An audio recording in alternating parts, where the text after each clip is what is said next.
থেকে 4 দিনের মাথায় জামিন নিয়ে এলাকায় এসে আবার মাদক ব্যবসা করছে। আমার এলাকায় মাদক নিয়ে বড় মুশকিলে আছি, প্রশাসনের সেই সহযোগিতা আমি পাচ্ছি না।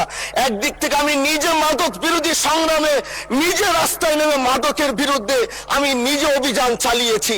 এবার তাদেরকে একদিক থেকে ধরে যখন প্রশাসনের কাছে ইয়াবা সহ গাঁজা সহ দেওয়া হয়, তখন তারা একদিক থেকে আসে কোর্টে চালান করে দেয়। একদিক থেকে গোটা দেশ বলছে এই দেশ মাদক মুক্ত করতে হবে, আরেক দিক থেকে যখন তাদেরকে আমরা কোর্টে চালান করছি, 3 দিন থেকে 4 দিনের মাথায় জামিন নিয়ে এলাকায় এসে আবার মাদক ব্যবসা করছে।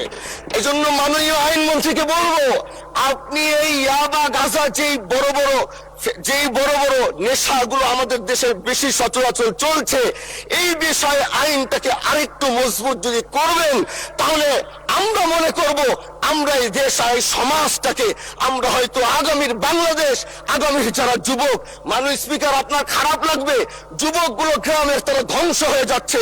আমাদের চোখের সামনে যখন একজন যুবক ধ্বংস হয়ে যায়, এটা অন্যরা মেনে নিতে পারলেও আমাদের পক্ষে মারা বড় কষ্ট হয়ে যায়। আমরা দেশটাকে বাঁচাতে চাই, আমরা আগামীতে ওরকম কিছু যুবক তৈরি করতে চাই যারা নেশা ধরবে না, তারা পড়াশোনা করবে, তারা দেশের জন্য ফিকির করবে।